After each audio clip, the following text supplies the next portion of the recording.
लाडकी बहीण योजनेचे पुरुषाने फॉर्म कसे भरले असा सवाल खासदार सुप्रिया सुळेंनी केलाय।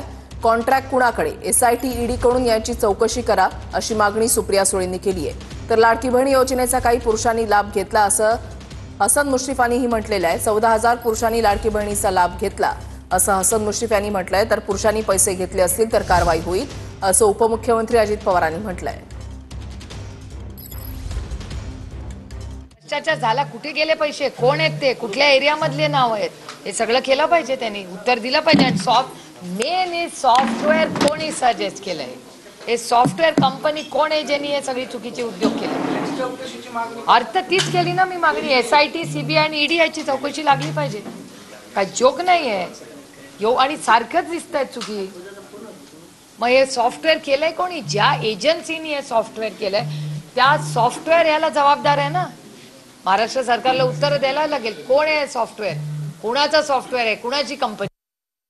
आता शेतकऱ्यांचं आता परिस्थिती थोडी 46,000 कोटी रुपये आमच्या लाडक्या बहिणींना आम्हाला लागलेले आहेत या वर्षभरामध्ये। आणि काही टॅगाने लाडक्या बहिणी म्हणून माणसाने पैसे घेतले, आज मी टीव्हीवर बघितलं।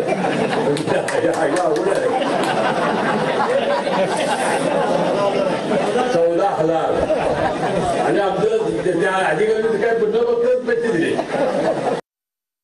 या महिन्यातले पण लाडक्या बहिणीचे पैसे आम्ही रिलीज केलेले आहेत, ते त्यांच्या अकाउंटला जातील। काही जण नोकरी करणाऱ्यांची पण नावं आली, जसं जसं एक एक गोष्टी लक्षात येत आहेत तसं तसं आम्ही ती नावं कमी करतोय।